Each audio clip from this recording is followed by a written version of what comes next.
Good morning students. આજે આપણે ધોરણ 6ની અંદર પ્રકરણ 4 અને પ્રકરણ 5ના MCQનું પુનરાવર્તન કરીશું. બાળકો, આ માહિતી આપણે સ્વાધ્યાય પોથીની અંદર લખેલી છે, એટલે તમારે ફક્ત મને સાંભળવાની છે અને ત્યારબાદ આ બંને પાઠના MCQની તૈયારી તમારે કરવાની છે. તો સૌથી પહેલાં આપણે જોઈશું પ્રકરણ 4ના વિકલ્પો એટલે કે MCQ. તો ચાલો જોઈએ પ્રકરણ 4, ભારતની પ્રારંભિક રાજ્ય વ્યવસ્થા. MCQ નંબર 1, મહાજનપદ કેટલા હતા? 17, 18, 16 કે 19? તો મહાજનપદ 16 હતા. બીજું, મહાજનપદો કયા કાળમાં હતા? આધુનિક, વૈદિક, અનુવૈદિક કે મધ્યકાલીન? તો મહાજનપદો અનુવૈદિક કાળમાં હતા.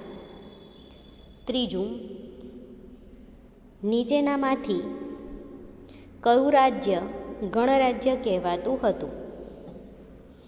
મગધ, કૌશલ, વત્સ્ય કે વૈશાલી? તો વૈશાલી જે છે બરાબર એ ગણરાજ્ય કહેવાતું હતું. ચોથું, જનપદોમાં કેટલા પ્રકારની રાજ્ય વ્યવસ્થા સ્થાપિત હતી? 1, 2, 3 કે 4? તો જનપદોમાં 2 પ્રકારની રાજ્ય વ્યવસ્થા સ્થાપિત હતી. 5, ભારતમાં રાજકીય વ્યવસ્થાની માહિતી કયા ગ્રંથમાંથી મળતી નથી?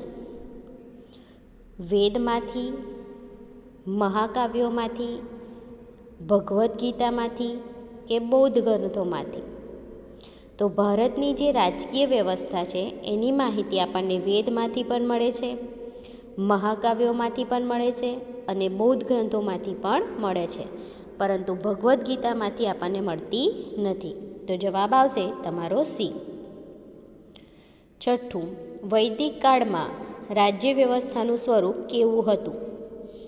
પ્રમુખશાહી શાસન વ્યવસ્થાનું, લોકશાહી શાસન વ્યવસ્થાનું, કબીલાઈ શાસન વ્યવસ્થાનું કે ગણરાજ્ય શાસન વ્યવસ્થા?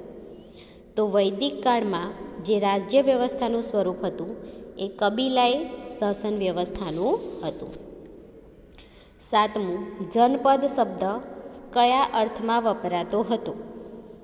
રાજ્યના, જિલ્લાના, પ્રદેશના કે હોદ્દાના? તો જનપદ શબ્દ છે એ રાજ્યના અર્થમાં વપરાતો હતો. 8, પાલી ભાષામાં લખાયેલ કયા ગ્રંથ અનુસાર અનુવૈદિક કાળમાં 16 જેટલા મહાજનપદો હતા? સુત પિટક, વિનય પિટક, અભિધમ પિટક કે અંગુતર નિકાય? તો પાલી ભાષામાં જે ગ્રંથ લખાયેલા હતા એમાં 16 મહાજનપદો દર્શાવ્યા હતા. તે અંગુતર નિકાય બરાબર ગ્રંથ અનુસાર જણાય છે. 9મું, મલ મહાજનપદની રાજધાની કઈ હતી? ચંપા, વૈશાલી, કુશીનારા કે વારાણસી? તો મલ મહાજનપદની રાજધાની હતી કુશીનારા. 10મું, શ્રાવસ્તી કયા મહાજનપદની રાજ્ય વ્યવસ્થા હતી એટલે કે રાજધાની હતી? કાશી, વત્સ, કૌશલ કે પાંચલ? તો શ્રાવસ્તી એ કૌશલ મહાજનપદની રાજધાની હતી. 11, દિલ્હી અને મેરઠ આસપાસના પ્રદેશ કયા મહાજનપદોનો રાજ્ય વિસ્તાર હતો? ચેદીનો, કાશીનો, અંગનો કે કુરુનો? તો દિલ્હી અને મેરઠ આસપાસનો જે પ્રદેશ છે એ કુરુ મહાજનપદનો રાજ્ય વિસ્તાર હતો. 12, વિરાટનગર કયા મહાજનપદની રાજધાની હતી? એ કંબોજની, બી મત્સ્યની, સી અવંતીની અને ડી ગાંધારની? તો વિરાટનગર એ મત્સ્ય મહાજનપદની રાજધાની હતી. 13. રાજાશાહી રાજ્ય વ્યવસ્થામાં કોને પ્રમુખ ગણવામાં આવતો? નાગરિકને, પ્રધાનને, સેનાપતિને કે રાજાને? તો રાજાશાહી રાજ્ય વ્યવસ્થામાં રાજાને પ્રમુખ ગણવામાં આવતો. 14. નીચેના પૈકી કયું રાજ્ય રાજાશાહી રાજ્ય વ્યવસ્થા ધરાવતું હતું? મગધ, કુશિનારા, મિથિલા કે વૈશાલી? તો મગધ છે, બરાબર, એ રાજાશાહી રાજ્ય વ્યવસ્થા ધરાવતું હતું. 15. નીચેના પૈકી કયું રાજ્ય ગણરાજ્ય કહેવાતું હતું? કૌશલ, વત્સ્ય, વૈશાલી કે અવંતી? તો વૈશાલી જે રાજ્ય હતું એ ગણરાજ્ય કહેવાતું હતું. 16. જેટલા મહાજનપદોમાં કયું રાજ્ય સૌથી વધુ શક્તિશાળી હતું? અવંતી, મગધ, કૌશલ કે કાશી? તો 16 જેટલા મહાજનપદોમાં મગધ રાજ્ય સૌથી વધુ શક્તિશાળી હતું. 17. હર્યંક વંશની સ્થાપના કોણે કરી હતી? બિંદુસારે, અજાતશત્રુએ, શિશુનાગે કે બિંબિસારે? તો હર્યંક વંશની સ્થાપના બિંબિસારે કરી હતી. 18. કોના સમયમાં પાટલીપુત્ર મગધની રાજધાની બની હતી? અશોકના, અજાતશત્રુના, બિંદુસારના કે બિંબિસારના? તો અજાતશત્રુ બરાબરના સમયમાં પાટલીપુત્ર મગધની રાજધાની બની હતી. 19. નીચેનામાંથી કયો રાજા નાગવંશનો શાસક હતો? મહાપદ્મનંદ, ધનનંદ, શિશુનાગ કે પ્રસેનજીત? તો શિશુનાગ એ નાગવંશનો શાસક હતો. 20. ભારતમાં સૌપ્રથમ સામ્રાજ્યનું નિર્માણ કોણે કર્યું હતું? બિંબિસારે, મહાપદ્મનંદે, અજાતશત્રુએ કે ચંદ્રગુપ્ત મૌર્યએ? તો ભારતમાં સૌપ્રથમ સામ્રાજ્યનું નિર્માણ મહાપદ્મનંદે કર્યું હતું. 21. સિકંદરે ભારત પર આક્રમણ કર્યું ત્યારે મગધ પર કયો રાજા શાસન કરતો હતો? અશોક, પોરસ, બિંદુસાર કે ધનનંદ? તો સિકંદરે જ્યારે ભારત પર આક્રમણ કર્યું ત્યારે મગધ પર ધનનંદ રાજા શાસન કરતો હતો. આગળ 22.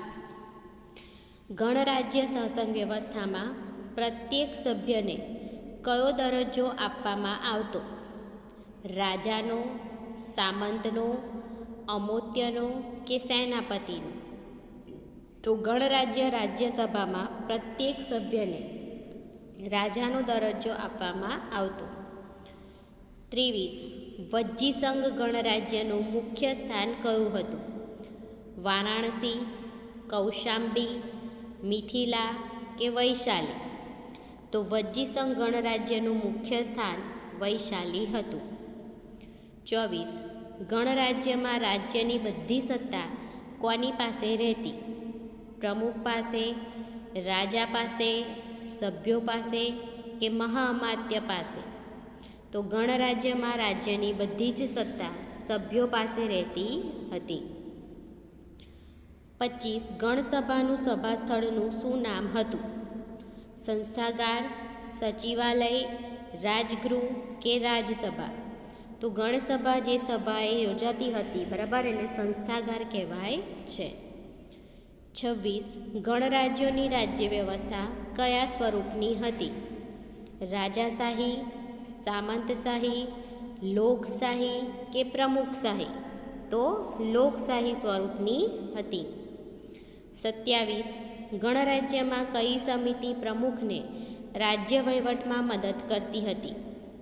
તો કાર્યવાહક જે સમિતિ હતી એ રાજ્ય વહીવટમાં તેમને મદદ કરતી હતી. 28 મહાજનપદ સમયની શાસન વ્યવસ્થામાં ખેડૂતો ખેતીનો કેટલો ભાગ રાજકોષમાં જમા કરાવતા? તો 6ઠ્ઠો ભાગ, બરાબર, ખેડૂતો રાજકોષમાં જમા કરાવતા. 28-29 ગણરાજ્યની રાજ્ય વ્યવસ્થામાં પશુપાલકો કરના ભાગરૂપે શું આપતા હતા? તો ગણરાજ્યની રાજ્ય વ્યવસ્થામાં પશુપાલકો કરના ભાગરૂપે પશુઓ આપતા હતા.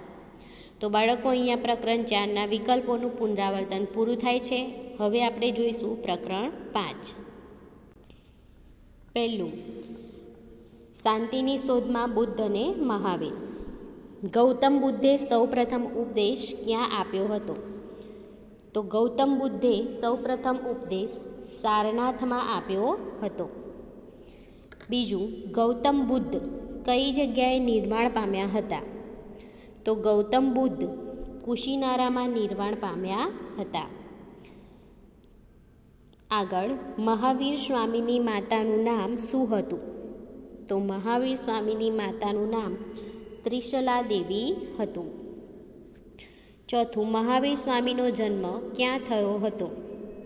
તો મહાવીર સ્વામીનો જન્મ કુંડગ્રામમાં થયો હતો. 5, મહાવીર સ્વામીએ લોકોને પોતાનો ઉપદેશ કઈ ભાષામાં આપ્યો? તો મહાવીર સ્વામીએ લોકોને પોતાનો ઉપદેશ પ્રાકૃત અને અર્ધમાર્ગી ભાષામાં આપ્યો. 6ઠ્ઠું, કપિલવસ્તુ નામનું રાજ્ય ક્યાં આવેલું છે? તો કપિલવસ્તુ નામનું રાજ્ય હિમાલય ક્ષેત્રમાં આવેલું છે. 7, કપિલવસ્તુ ગણરાજ્યના વડા કોણ હતા? તો કપિલવસ્તુ ગણરાજ્યના વડા શુદ્ધોધન હતા. ગૌતમ બુદ્ધનું બાળપણનું નામ શું હતું? તો ગૌતમ બુદ્ધનું બાળપણનું નામ હતું સિદ્ધાર્થ. સિદ્ધાર્થના પિતાનું નામ શું હતું? તો સિદ્ધાર્થના પિતાનું નામ શુદ્ધોધન હતું. ગૌતમ બુદ્ધની પત્નીનું નામ શું હતું? તો ગૌતમ બુદ્ધની પત્નીનું નામ યશોધરા હતું. સિદ્ધાર્થની પાલક માતાનું નામ શું હતું? તો સિદ્ધાર્થની પાલક માતાનું નામ ગૌતમી મહાપ્રજાપતિ હતું. સિદ્ધાર્થના ગુરુનું નામ શું હતું? તો સિદ્ધાર્થના ગુરુનું નામ આલાર કલામ હતું. ગૌતમ બુદ્ધને કયા દિવસે જ્ઞાન પ્રાપ્ત થયું હતું? તો ગૌતમ બુદ્ધને વૈશાખી પૂર્ણિમાના દિવસે જ્ઞાન પ્રાપ્ત થયું હતું. 14, બુદ્ધના પ્રથમ ઉપદેશને શું કહેવામાં આવે છે? તો બુદ્ધના પ્રથમ ઉપદેશને ધર્મચક્ર પરિવર્તન કહેવામાં આવે છે. 15, ગૌતમ બુદ્ધના મતે આર્ય સત્ય કેટલા છે? તો ગૌતમ બુદ્ધના મતે આર્ય સત્ય 4 છે. 16, બુદ્ધે ઈશ્વર અને આત્માનો ઇનકાર કરી શાને મહત્ત્વ આપ્યું? તો બુદ્ધે ઈશ્વર અને આત્માનો ઇનકાર કરી કર્મવાદને મહત્ત્વ આપ્યું હતું. 17, જૈન ધર્મના 23મા તીર્થકર કોણ હતા? તો જૈન ધર્મના 23મા તીર્થકર પાર્શ્વનાથ હતા. 18, જૈન ધર્મમાં 24મા અને છેલ્લા તીર્થકર કોણ હતા? તો જૈન ધર્મના 24મા અને છેલ્લા તીર્થકર મહાવીર સ્વામી હતા. 19, મહાવીર સ્વામીનું બાળપણનું નામ શું હતું? તો મહાવીર સ્વામીના બાળપણનું નામ વર્ધમાન હતું. મહાવીર સ્વામીનો જન્મ કયા ગણરાજ્યમાં થયો હતો? તો મહાવીર સ્વામીનો જન્મ કુંડગ્રામમાં થયો હતો. 21, મહાવીર સ્વામીએ કેટલા વ્રતો આપ્યા છે? તો મહાવીર સ્વામીએ 5 વ્રતો આપ્યા છે. 22, વર્ધમાનની પત્નીનું નામ શું હતું? તો યશોદા. વર્ધમાનની પુત્રીનું નામ શું હતું? પ્રિયદર્શની. મહાવીર સ્વામીએ કઈ નદીના કિનારે સર્વોચ્ચ જ્ઞાન પ્રાપ્ત કરવા 12 વર્ષ સુધી કઠોર તપસ્યા કરી? તો ઋજુપાલિક નદીના કિનારે. મહાવીર સ્વામીએ આપેલ ઉપદેશને કયા સિદ્ધાંત તરીકે ઓળખવામાં આવે છે? તો ત્રિરત્નના સિદ્ધાંત તરીકે ઓળખવામાં આવે છે. મહાવીર સ્વામીએ પોતાના મન અને ઇન્દ્રિયો પર વિજય પ્રાપ્ત કર્યો, તેથી તેઓ શું કહેવાયા? તો જીન. મહાવીર સ્વામીના મોટા ભાઈનું નામ શું હતું? નંદીવર્ધન. જૈન ધર્મને જાણવાના મહત્વપૂર્ણ ગ્રંથો કયા છે? તો આગમ ગ્રંથો. તો બાળકો, આજે આપણે પ્રકરણ 4 અને પ્રકરણ 5ના વિકલ્પોની માહિતી મેળવી. તો આ બંને વિકલ્પો તમારે તૈયાર કરવાના રહેશે. Thank you.